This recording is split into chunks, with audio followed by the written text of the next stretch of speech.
Come prima, più di prima, t'amerò. Per la vita, la mia vita ti darò. Sembra un sogno rivederti, accarezzarti, le tue mani fra le mani stringere ancora.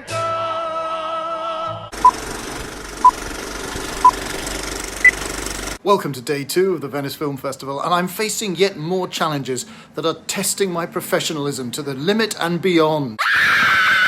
You see, I'm making notes in the dark. I accidentally flip over 2 pages. What am I supposed to do? Am I supposed to just leave those there? Do I waste them? Do I go back and write another review using these 2 pages? But what happens if I need more than 2 pages? I don't know.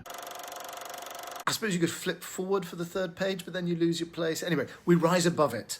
And like the legendary Man City goalkeeper Bert Troutman, who carried on until the final whistle with a broken neck, I won't let this stop me doing my job, providing high-quality evaluative content from the Venice Film Festival in an online context.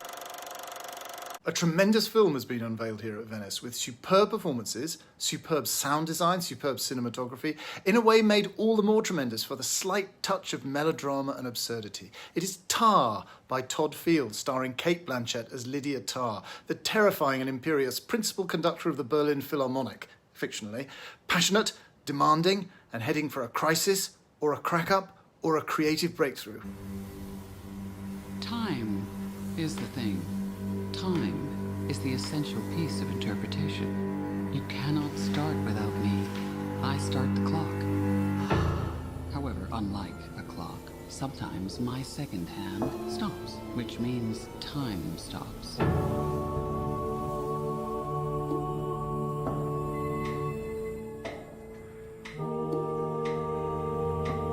The reality is that it's not until I once again decide to raise that hand that time is allowed to continue marching along her very merry way.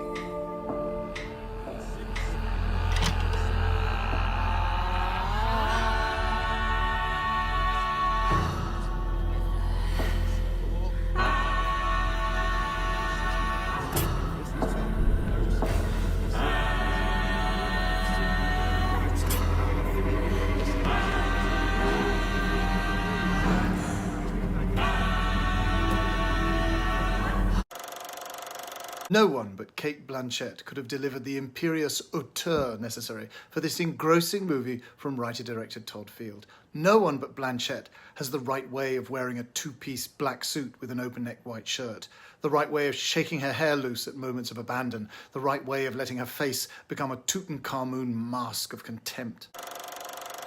She plays Lydia Tarr, unironically addressed by colleagues as Maestro.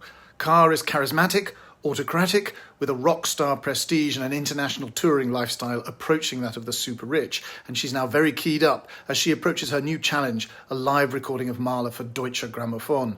Tarr is in a live-in relationship with her first violinist, played by Nina Hoss, and they have a child, living in a spectacular book and score-lined apartment. But there are problems in Tarr's life. She runs a mentoring scholarship program for women, rumoured to be a source of young women with whom Tarr can have affairs.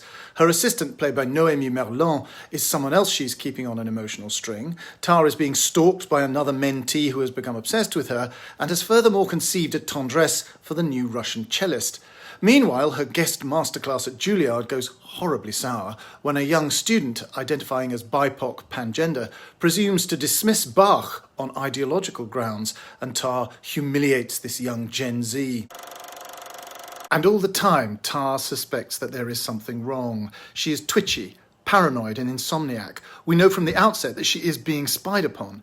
There are strange sounds, intrusions and things out of place. Tarr threatens a little girl at her daughter's school that she hears as a bully, and the music itself, so far from being emollient or redemptive, amplifies the violence just beneath the surface.